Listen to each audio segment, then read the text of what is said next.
Welcome to the Hollywood Scholar. I'm Jed Morgan, and it looks like it is time for my first Doctor Who video of the 2024 year. And it's starting out with a bang because there were some interesting things going on with the numbers for the Church of Ruby Road Doctor Who Christmas special, as well as some responses from the BBC. This will be a very brief video talking about some news people asked for my take on. Now, I want to focus briefly on this article from the Radio Times. This isn't the only example of this happening. Several other articles are putting out this information like this, but the Radio Times headline says, Doctor Who was streamed 10 million times on iPlayer over Christmas. Now, that seems like a slightly misleading headline. If you actually read the article, they were talking about Doctor Who as a whole on iPlayer from the 2005 revival onward, which isn't that good. It's not that bad. It's not that good. It's just, okay, nice. An entire show had 10 million views over a fortnight is usually how the BBC and Barb measure stuff like this in the festival season.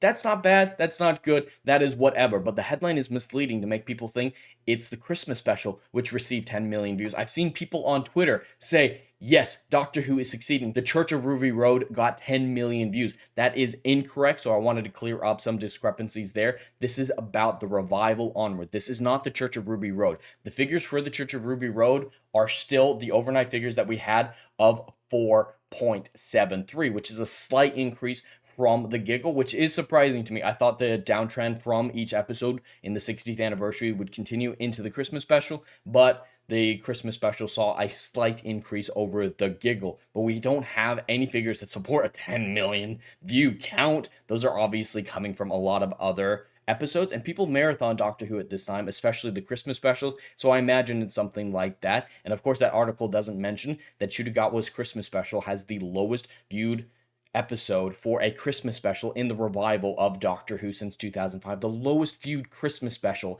And then if you include the festival specials, the New Year specials or whatever from Jodie Whittaker, yeah, he probably got above most of those. But for Christmas specials, he definitely got the worst. It was also the lowest viewed debut episode for a Doctor in the revival's history and most of Classic Who. Even Jodie Whittaker's first episode got 8 million views overnight because people were curious about Jodie Whittaker's Doctor. Doesn't look like anyone's curious about Shudagawa's Doctor, as these viewership figures are still low. And we are coming up on the 10-day mark from the release of the Church of Ruby Road, so we should be getting the consolidated numbers any day now. This is later than it should be. These consolidated numbers should come out after the 7-day mark, but with these Doctor Who specials, they all coming around the 9 or 10-day mark. Today is the day I expected to get them. We haven't gotten them yet, so we'll see if we'll get them in the next couple days.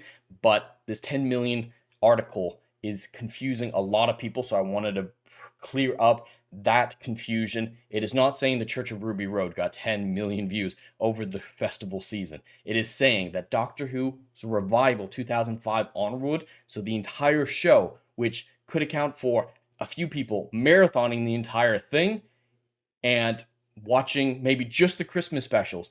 If 3 million people watch every single Christmas special, they're going to get well above 10 million views overall. So it's most likely something like that that is causing this 10 million view count for Doctor Who as a whole over the Christmas period.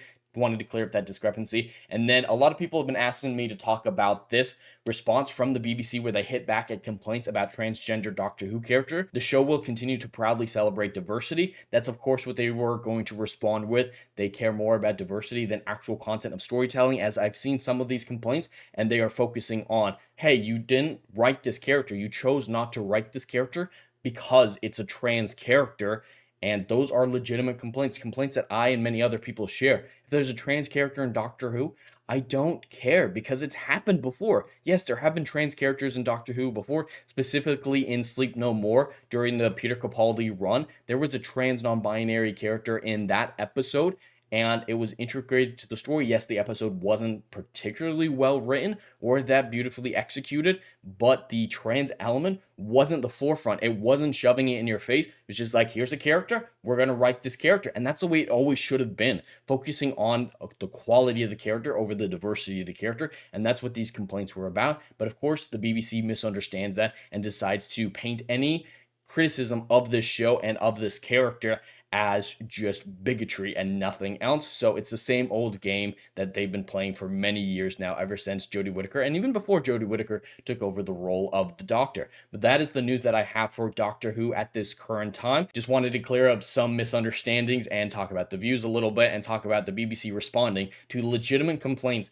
against forced in, ham-fisted ideology in the Star Beast and Doctor Who as a whole.